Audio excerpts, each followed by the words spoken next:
I started early because nobody was here, so I figured I would just record for myself, and then you guys came, so that's awesome. Also, my intro music didn't play, which hurts me just a little bit, so whatever, it's fine. Hey, today, good morning, happy Memorial Day, or whatever day it is that you're watching this.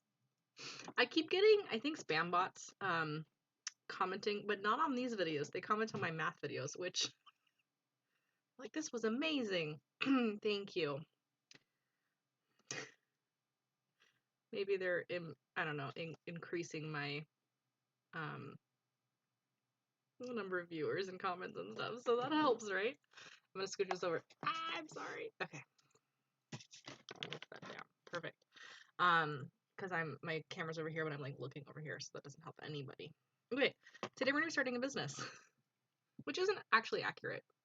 Today, what we're gonna be doing is I'm gonna show you basically what the tools I use in my business, which might be a fun surprise to some of you. I don't know. I'm not marketing myself. I'm just sharing my knowledge. I started, technically my first business was tutoring. This sounds super nerdy and I kind of love it. I don't remember how this happened, but like the career center at my high school put out a call for people to tutor. And so I just went in and I said I'm available to tutor. And then they got a call in from somebody who said that they needed a tutor, so they connected the two of us. So I tutored a girl. Oh no, I don't remember her name. I just remember she was a twin. And she lived like right up the street from my grandma, so I could have walked, but it was a little too far to want to walk. That's a thing. Um, but it wasn't so far that, or it wasn't so close that like I felt guilty about not walking. It's that kind of place.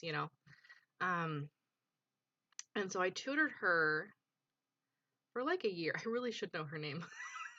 And then I worked for Sylvan for a while. And then I met some cool people at Sylvan and I started tutoring up like on the side too.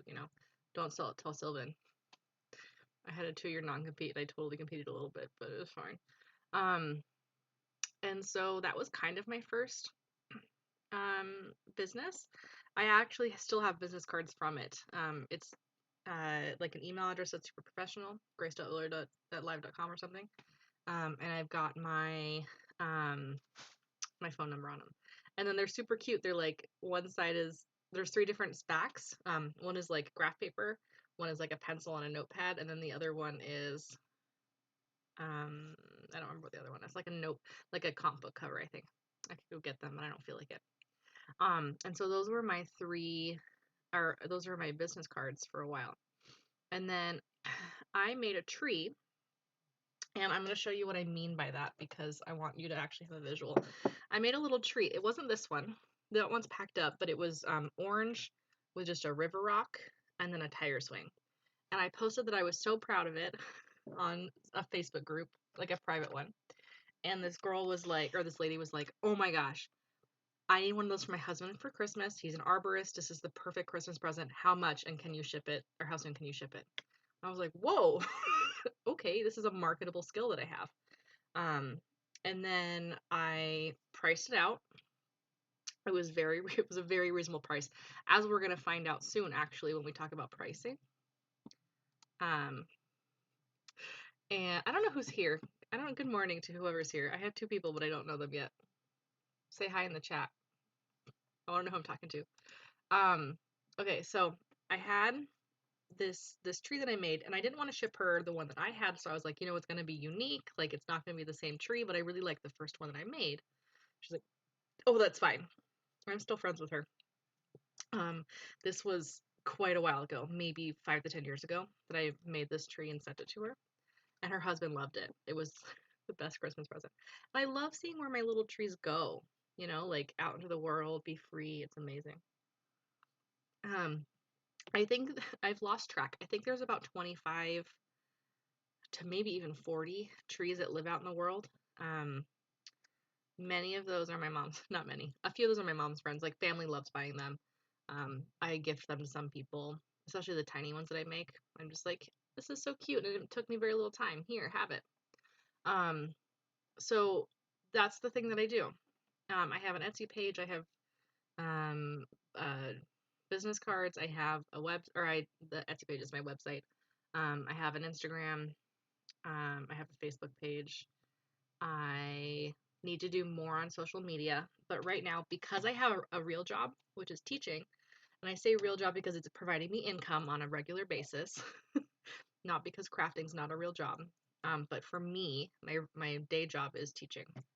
I haven't been posting a lot because people are being very generous right now because those who make money understand that those who make things aren't making money and they're providing them with a little bit of extra money by buying their things. I've purchased 2 mugs, a pot, not pot, but like a pot that holds plants. This sweatshirt I bought, all of these things that I love to support my local businesses, earrings, they're around here somewhere. Because those are the people that don't have a steady income right now. Because most people who make things make almost all their money on in-person sales. So markets, festivals, art fairs, all those kinds of things are where most of the money comes in. It takes a while to get there. Usually what happens is and I mean that by me, I started out just by selling on Etsy. And then my mother bought me a tent that I could use outside because I was like, that's my next thing, but I really want to do this, but I don't have this material. And she's like, oh, that's fine, I'll get it for you, which probably means I should have given her a couple trees for free, but I don't know. I don't know why I didn't do that. And then my next thing is going to be a little tray to weigh my trees on because I keep either overpricing or underpricing the shipping, which is why right now my shipping's actually free on Etsy. Just plug myself, why not? I want to know how much I'm actually charging for this, or should be charging for this. My aunt handmade this, and it's super cute. She needs, I love my aunt. She needs maybe a little bit more work before this is like sellable because the butterfly is a little cutesy. I don't know. But the mug is super good quality, so I might almost have color this in a different color. And people do amazing things with mugs that I would never have thought of and can't do at all. So I really appreciate just seeing artwork, you know? Okay. I'm kind of going at this all at once, so let's do this step by step. That's why I have these here. So first of all, you make the thing. When you make the thing, whether it's something physical you can hold in your hand or learning how to do something, so people maybe do tarot readings, and those people who do tarot readings might have to learn stuff, right? Or buy the materials. So at any point that you buy any material, keep track of it. I didn't even put this in my blurb in the bottom, but QuickBooks, hold on, I need to find the actual thing. QuickBooks Self-Employed is a really good app. You can just take a snapshot of a receipt. It'll upload it for you, tell it whether it's a purchase for you or for your business, and then it will figure it out for you. It also does things like mileage, and that really helps with taxes. Okay, so you create a product, you write down how much it is. Here's where it gets kind of tricky, and here's where the math comes in, so you're welcome. We calculate the costs. And this is going to look crazy, and I promise you we'll talk about it. So you calculate the materials. For one tree, and this is actually a little bit higher cost for this tree. It's $6 for me for the wire for a whole tree. I can sometimes get it for $4 if I get it on sale, so that helps a little bit. This is a $30 rock. If I go out into the waters, I could get a $0 rock. So that's how I started out with my cheaper trees. Was I would just get a river rock. I would go wade out in the river, put some rocks in my pocket, probably damage some salamanders, as I read recently on the way. But that was my base. And then these stones are actually real turquoise, so they're actually more than $8. But it's generally about $8 for me for the leaves, branches, stones, because I get them for like $4 a strand, and it takes a little less than 2 strands to do. Okay, and then you have to pay yourself. This is the part where a lot of people who make things get shy. They don't recognize their own worth. So I like to pay myself about Seattle minimum wage. I actually probably undersell myself. But what happens is you're like, oh my gosh, this took me 4 hours to make. If I do $10 an hour, that's $40 that's added on. I'm not worth that much because it took me 4 hours and it shouldn't have. But here's the thing. As you do it more frequently, maybe it only takes you 2 hours, but now your time's worth more. Your time's maybe worth $20 an hour now. And so that's still $40. So don't downplay how fast it takes you or how new you are to something, because it really should scale up like that. If you get twice as good at making it, it should cost you twice as much for your own labor. But don't pay yourself less than minimum wage. Whatever that looks like to you, I need you to not pay yourself less than minimum wage. So at least $8.50 or whatever minimum wage is now. $10? I don't know. I don't know what minimum wage is. So this tree technically cost me more than $59, but I'm just going to say $59 for the sake of this argument. So this took me $59 to make. Okay. If I sell it for $59, I make zero money. I technically make enough to pay myself, but like I can't go out and buy more things. I can't do anything because I already had the previous cost, so I'm just paying for the material, and that's not worth it to me. I'm using this book called Craft Incorporated. I bought this sorry, I shouldn't swear. I bought this a long time ago. I don't even know. It's from 2000. Girl, I should have looked ahead of time. 2007, so probably around then. It's Craft Incorporated by Meg Mateo Ilasco. Super good book. What she breaks down in here is that there's this thing called wholesale cost, and that's what you should charge, basically. But we're going to talk about retail price as well. So wholesale cost is double or 2.5 times the labor. I went 2.5 times, but you can also just do double. And that's $147.50. So I should be theoretically selling this tree for $150. But then there's retail price. Retail price is including the cost that somebody might sell your stuff in a store. I bought a mug recently that Jacob Holster, I think, made. It's amazing. It's got like it's like brown and it looks like leather wrapping. There's like little rivulets and stuff. It's amazing. But there's this place called Saltstone Ceramics. I'm plugging everybody right now. Take your notes. Who does a March Mug Madness, and so they market the mugs and then they sell them. Half goes to the Saltstone, half goes to the place. So you really have to double that cost, so that way you still make the same amount as you would if you were selling it. That's called the retail price. So this is actually about a $300 tree. Like, really, it should be that much.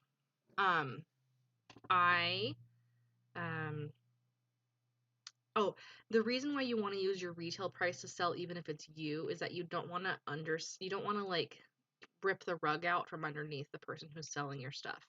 So if your people can get it cheaper from you, then the person who's trying to sell your stuff in their store won't get as much traction. Okay. So when I go to Etsy or when I go to a market, I really should be selling this for $300, which honestly was a wake-up call for me, because do you know how much I listed this for? You'll find out, actually. I'll show you later. And I'll tell you why, too. So if I come over to Etsy, this is where I price it out still. All right, if I go over to Etsy, my face is just not quite in this shot, but it's fine. So here's Etsy. This is my shop manager page. It's my dashboard. So for all time, I've had about 4,000 views. I've made about $900. That's pretty good for my 12 sales. In person, like in a market, there's a lot of costs that I don't factor in that I should, like renting the booth space, any taxes, all that kind of stuff. Really, I'm underselling myself. And this is actually a little bit of a wake-up call for me. This whole video is because I just threw it together like an hour and a half ago. And I'm like, well, wait, $300, that would actually help me pay for the things that I'm using this for, right? So, okay, so what I wanted to show you was, oops, not that. No, that's not actually what I was going to do at all. We're going to go back to Etsy. So what I do when I'm doing this at Etsy is that I search for Tree of Life, which is what I'm marketing it as. And these are a lot of like really cool metal wall art, right? So I'm looking for something kind of like this, but this is a flat necklace version. I want to see if there's any like 3D trees of life. Mine should definitely be popping up on the first page. That hurts me a little bit. Tree of life. Go back.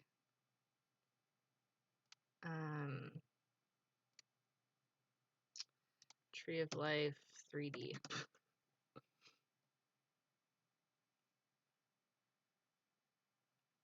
Wow, you guys. Okay. So first of all, I am again learning that I probably shouldn't be using Etsy because my stuff should be showing up because it's the Tree of Life. So let me try metal bonsai. Oh, better. Okay. Okay. So this is kind of where I started out. This doesn't have any stones on the branches, so I'll have to look up that too. But these are like around $50. This one's super big probably, so it's 127. But I don't see anything that's $300 on this page. This one's pretty cool. It's on like a piece of wood, but still not $300. Although I do like the shape of this, so I might actually look into making one of those. With stone.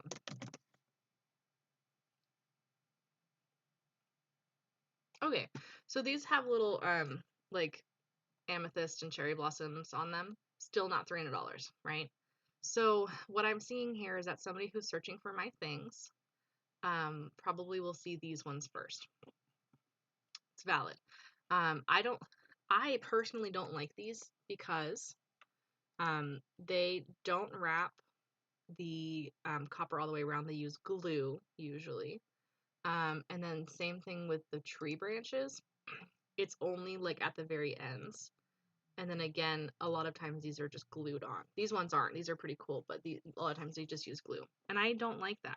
I don't want that to be part of my my aesthetic. Okay, so let's go back to my shop manager. So that's a reason why I made my trees worth less than I should, because there's not really a market for it. And in the market that already exists, the trees are very cheaply made. Sorry, is that the tea?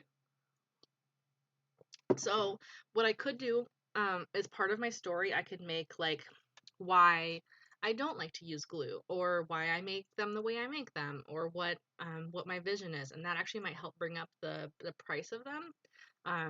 But I don't really feel like it's right now worth it. The other thing is that when I go to a market, I actually mark it down as like a market sale price, but I should not be doing that because I'm already super marking it down just because I don't feel like they're worth as much as they actually are worth, which hurts me a little bit to say. Okay, so let's talk about photography with these things though. So when I first started out, I put them on my I put them on my oh, I did a really bad job of this. I put them on my balcony and I shot them as if they're part of like the trees in the background. First of all, I liked the coloring of the light coming through. I really wanted that to be a thing because that's when I feel like they're the most beautiful. I also specifically photographed the petrified wood base, but I don't like that I didn't rotate these. And then I should have done a top-down shot because of the way that the tree was. It was 4 different seasons. So it was winter, here's fall, that would be spring, and that's summer, all the way around the tree. And that doesn't show up very well when it's like going through itself. So that was really dumb of me. After that, ooh, discouraging. After that, I made myself like a little box. So this is probably the best picture that you can see. I put my cat in one of these. So I had a big piece of paper that I cut and then I folded. Like I folded it in half, cut it halfway up, and then like rotated it. So this is that cut, and then here's the base of it. So there's my big old tree. That's a huge tree, by the way. I didn't photograph well because it was sticking out a little bit, and then my cat really wanted to be involved. Speaking of my cat being involved, I also made myself like a light box that I don't see on here. But what I did was I took a 10 by 10 box like I would ship something in, and then I cut on 3 sides. I cut out a little window, so the 2 panels in the top. I'm going to make myself look bigger so that way you can see that better. So I have my 10 by 10 box, and then I cut these 2 panels on the side and 1 on the top. And then what I did was I took paper, like I took like wrapping tissue paper and put it inside those things, and that made a light box. So what that meant was that the light would diffuse in on the sides and on from the top. So that way it was a very calm calm lighting. And so it didn't do this thing like this where I had all these shadows. I didn't like all the shadows. That was from my lamp. Wasn't diffused. And then, do you see how yellow this is? I really want, when I look at my work on Etsy, I want it to blend in with the background of the page. It thinks I'm editing it.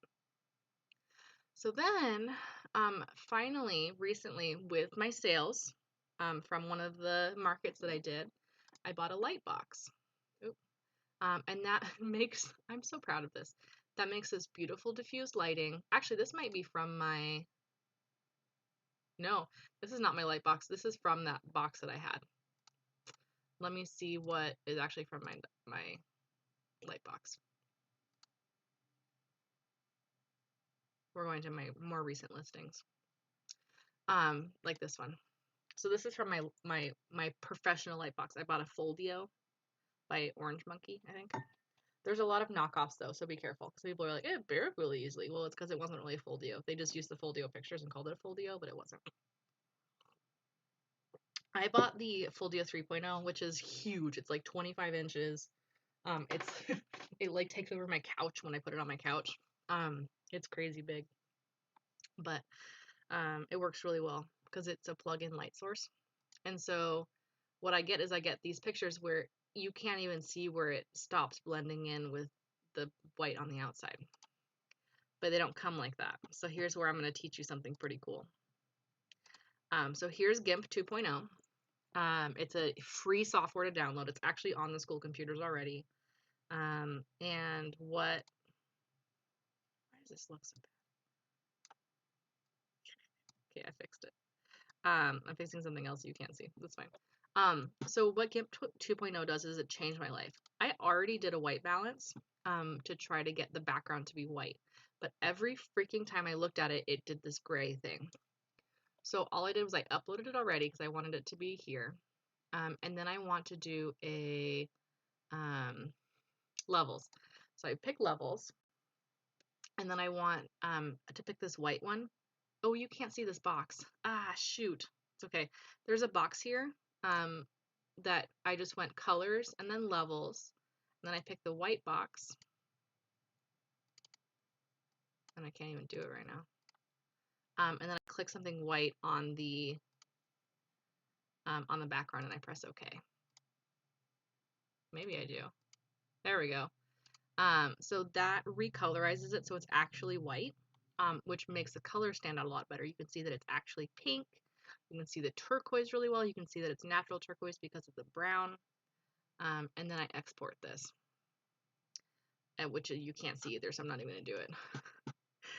But that's how I get my trees to actually look like this.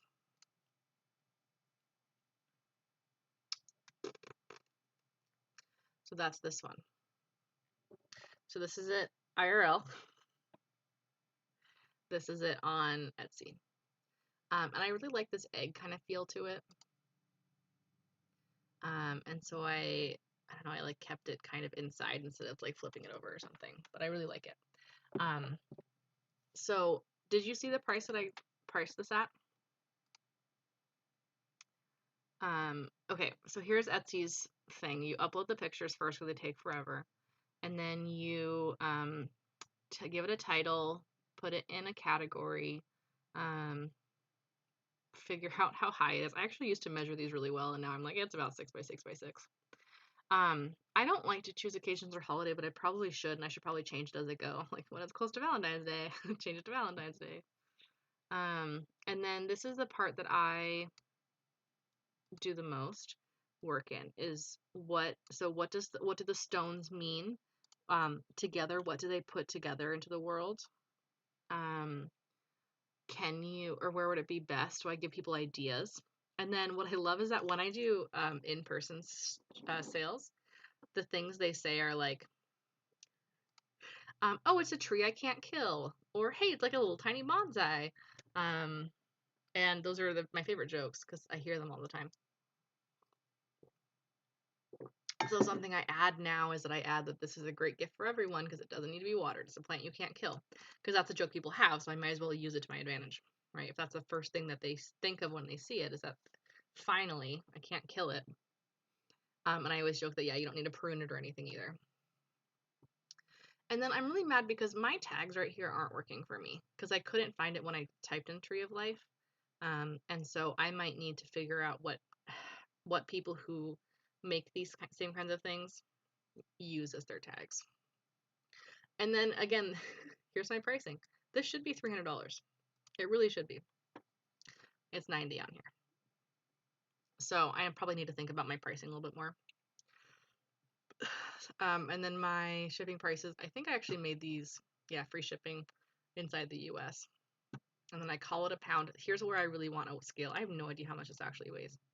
And then my box is a 6 by 6 by 6. So then they can calculate, like if they live in France, it'll be $27 shipping.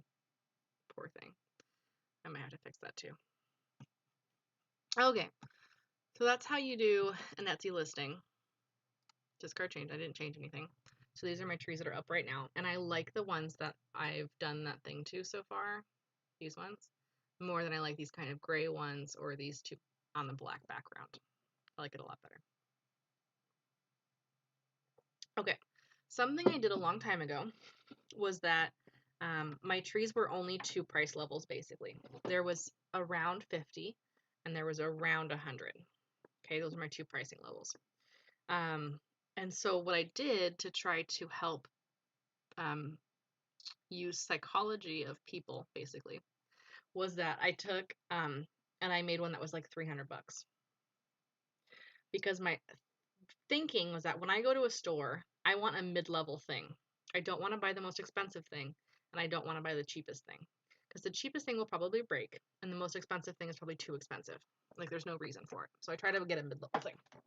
So my thinking was that if I put a mid-level priced item on my store, so a high-level price item, the mid-level, which used to be the highest, around 100, looks a lot more affordable. Well, freaking like 2 weeks later, somebody buys it. Which is amazing. It's great. I was so excited, but I was also angry because it was the one that I didn't expect to sell, right? I expected it to sit there and be the highest price item for a long time. So that way the rest would look a little bit better. So now I have to go back and make another really high priced item so that way the rest look good. But I will sell everything on here eventually. Also, the problem right now is that the ones that are really big actually look small on the picture. So for a while, I started putting like tea lights or a little Lego figure because people know what those sizes are, so I could visualize it better. What I should do is I want like a person to hold it out, but I don't have that kind of time. There was an awesome, so SIG Photography, which I don't remember what SIG stands for, but she's an Emma and she's awesome. She went to Valley Mid Market by El Sage, name drops, and took pictures of all of the artisans. And so I have a picture of me with all my trees, and then I have a picture with just my hands and a heart tree that I think sold that same summer. And so that's my Instagram picture right now, I think, is that. So If you get somebody that can do product photography, you might as well, or branding. That was amazing to do. Okay, so where are we? We've photographed. We're going to market it. So this is kind of my marketing, but also I'm going to show you this thing called Canva. So Canva is actually how I make all of my backgrounds. You see these ones are from today's episode. And I also use it for my D&D stuff. Like this is how I record for D&D. And this is a landing page. Absolutely irrelevant to what I'm telling you. Canva is super great because they have pre-made things. So let's say I don't like my logo anymore for some reason. It's actually kind of hard to see what it is. It's like a stylized outline of a tree in a hexagon. And I kind of like it, but I should probably make something a little bit cleaner. So I might look at these logos, right? The idea with this is I'm just looking at the general feel of it. I can change color. I can change words. I can basically change everything. I can start with a blank one if I wanted to. But maybe I'll just scroll through these and we'll make one really quick. This is the one I used for Gear Gaming 365, which is a group that I'm part of for Dungeons and Dragons. It's not how we say it. We just did that on accident. I kind of like the idea of this because it's got the little branch on it. I like the wiggles of this. I like how happy it is. And there's a lot that goes into color theory and font theory, and I am not a professional designer. Go talk to Miss Sager if you actually want one, because it's not me. And there's also people who fix professional logos that made mistakes. I saw a post on Tumblr or something recently of this guy who goes back and fixes old things. I like this little banner. Let's go with that. All right.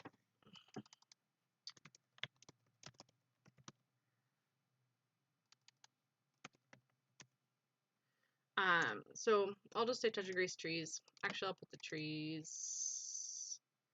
Here's what I want to do. I want to do touch of in a different font. So I'll keep Grace and trees like that.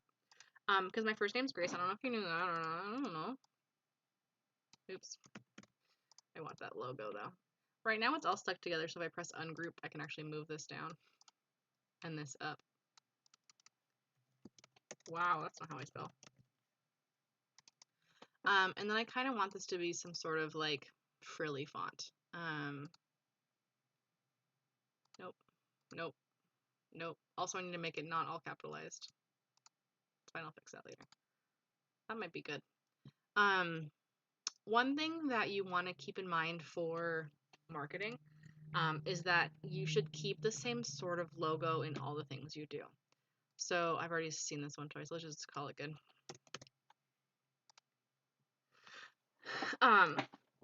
So maybe I'll even keep this also. Oof. No, I hate G's like this. Do you see this nonsense? So I'll just go back. Okay.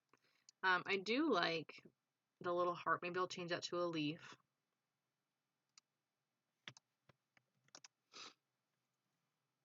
Maybe like that one. That needs to be white. Delete the heart. Make this white. That looks pretty cute. So you want to keep everything the same sort of feel the whole way through. I don't know why there's a line right there that's gonna bother me. Oh, you can't see it. Weird. So the feel of your logo has to be recognizable. Okay. Got to keep it everywhere. That way you have this brand. Oh, there's a word for this. Conformity. That's not the right word, but that kind of thing. Brand recognition. That way people will go, oh, I've seen that person before in this other market. Or, hey, I saw this on Etsy and I see this in real life now, so I'm gonna go check it out. So that's kind of how that works. And then you'll want to use this in your business cards. And you do want business cards because what happens is people, like at markets, go, oh my gosh, I really like this idea. And then they go, I'm going to go walk around for a little bit and maybe I'll come back if I don't see anything else I like. I've done this before. Usually when I go to markets, I'll take every business card I like and then I'll add them to my Instagram later so that way I can keep track of all their cool stuff that they're doing and then I can go find them again or order them online. So this is moo.com. Moo is one of my favorite, actually is my favorite business card creator because they make business cards that are weird shapes. I like those. And can do like silver and stuff like that. So if I go to business cards, I really like the square business cards because I like how they feel. I don't ever pay for the rounded corners, so I can do it myself. But what they do is that they actually have somewhere pre-made ones that you can edit. Ah, these are templates. There we go. I went down too far. I don't usually do this because I can't add more. Start making. Oh, I have to pick things to be able to do this. Original. Start making. There we go. So I can look through these though, and I can go, oh, that's pretty cool. Like I like this background, but I can't like edit something. So I don't always like this. But the cool thing about Moo is that you can have every single card can have a different back. The fronts are all the same. So what I do is,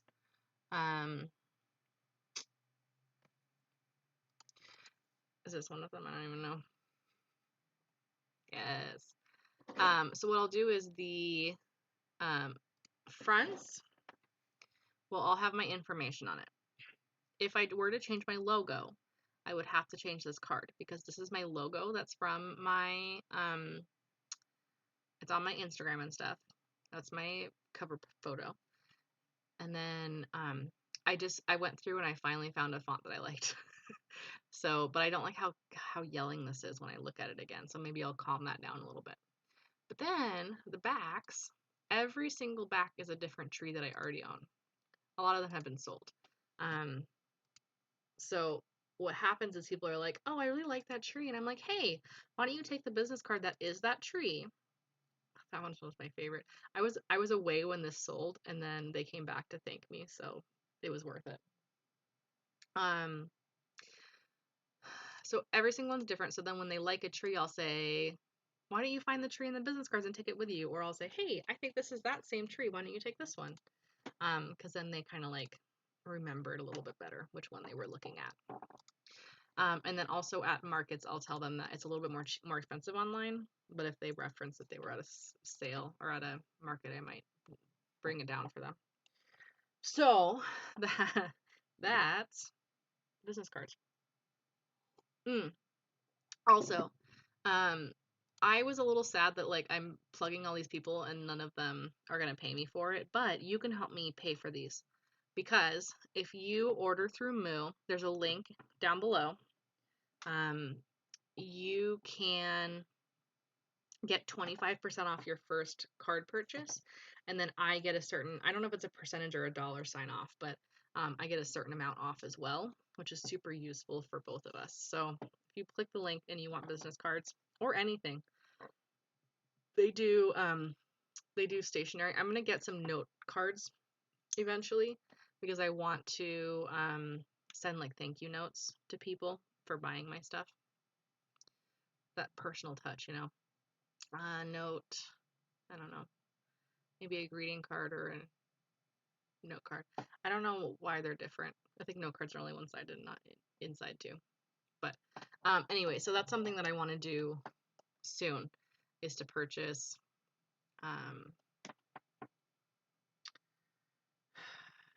note cards to like send to people as thank yous. Oh, like this. Thank you. That'd be pretty cool. So that's kind of marketing and selling them. All the things. Also, something that Canva does is that you can make Instagram posts and stuff, stories or posts, and what you could do is like, here's all my recent things that I just listed. Go check it out before they're gone, or something like that. So that way you can have it all kind of look the same all the way across your pages. instead of just typing it in. I don't do this as much as I want to. I really want to market things better. That might be one of my goals for next year. I don't know. But that's a pretty cool way to do this too. Okay. And then when you do sell something, especially through Etsy, they will make, and you can print the shipping labels, and then you just tape it onto a box. So you put it in the box. My favorite things to get from sellers, that one. Favorite thing to get from sellers is like a personalized box or something with like a cute wrapping in it. I need to do that. I just use like those big bubbles. You know, like the packing bubbles that are like this big. I split one of those in the middle, or two of those in the middle, and then like put it around the tree like this, and then a little bit of padding on the bottom, a little bit of padding on the top. But I should really take my own advice on this one too. And then the cutest ones have like a sticker of their logo on it, or like your mail is here or something like that. So that's another goal. All of this costs money, which is why you don't start off like this. I don't start off with stickers on my boxes and cute wrapping paper inside. When I go to markets, I just have little brown bags that fit them pretty well. They can just plop them in there and carry them around with them. I should put my logo on it because then people can see where they got it from. So that would be a sticker or a stamp I can buy. Easy, but these things add up, right? So I just get little bags from the dollar store or whatever, put them in there, and it's fine. I buy boxes from Fred Meyer for $2, and I save every packing bubble I ever get to use for this.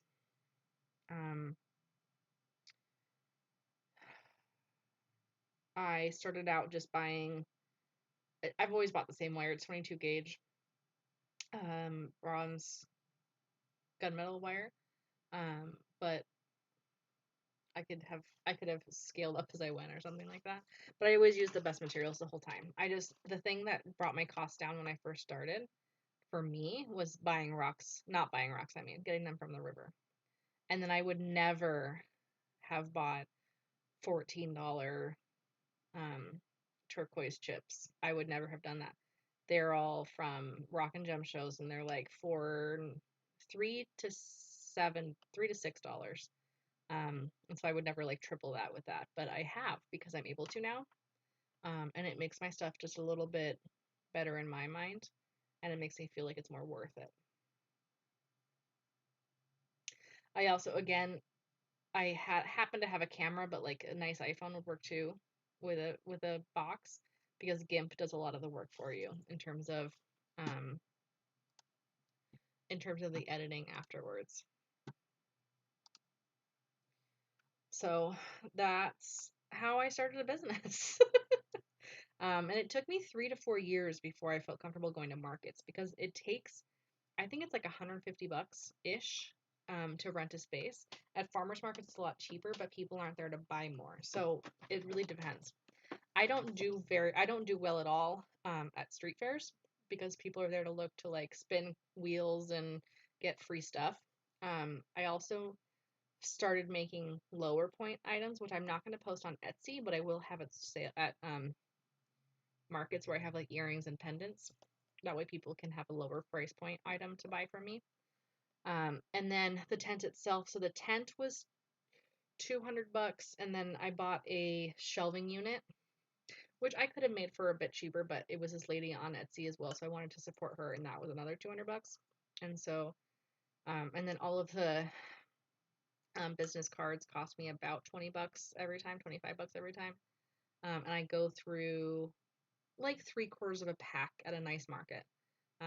I have never ended up without them before, but I have come really close to not realizing I need more and ordering them on time. So all I'm saying is, if you have a skill to market, start off on Etsy, start off on Facebook and Instagram, and then see if you want to work your way up to going to markets. And let your family help you. That's all I'm saying. If you don't have family to help you, there's Indiegogo or whatever. That's not a thing. That's the thing. Crowdfunding. There's crowdfunding to help you. So you can do it. And I believe in you. A lot of times just the things that I sell are how I buy the stuff to make more things to sell. I don't use my business for like food. I buy food when I'm out there though, but I don't use it for like my groceries. So, and then more recently I started branching out and going further and renting like an Airbnb to stay in while I'm up there, and it's been worth it. Um, so I enjoy the markets, and I kind of miss them actually. This is my last summer was my first summer doing them, so this is my first summer not doing them. Then next year we're just gonna hit the pavement hard, and do more. So it'll be great. Okay, so you create a project or product, you price it out. That also works for tutoring and or tarot reading and or D&D, whatever the thing is. Keep in mind what other people are paying for them, what people are charging for them, and what's feasible for you. That sounded very um that sounded awesome. I should put that in a post and then link this to it or something. Photograph it well so that way it stands out um from your peers, and make it look professional. It could be a cheap professional, it can be an expensive professional, but make it look professional. Go to markets, market your stuff online, and then when you sell it, put that personal touch in so people will talk about you and come back. I think that's why I'm not getting any reviews on Etsy, because I've only sold 12 trees on Etsy when I've sold probably at least that, if not double that, in markets. And so all the reviews are just gone. I need reviews. So thank you so much for watching this. I don't actually know who's here. Um, I don't know who's involved with this stream right now. I have two of you. I would assume it's probably Maya and Lauren or Whitney, but you guys usually say hello, so I'm not really sure. So good morning to whoever you are. Um, I hope you have a great day. Email me if you have any questions. Okay. That's it. Oh, let me do my outro. You ready? Maybe my song will actually play on this one. It didn't. What the heck? It's fine. Hey, let's collect knowledge like Corvids collect shiny things. Have a great day. Bye.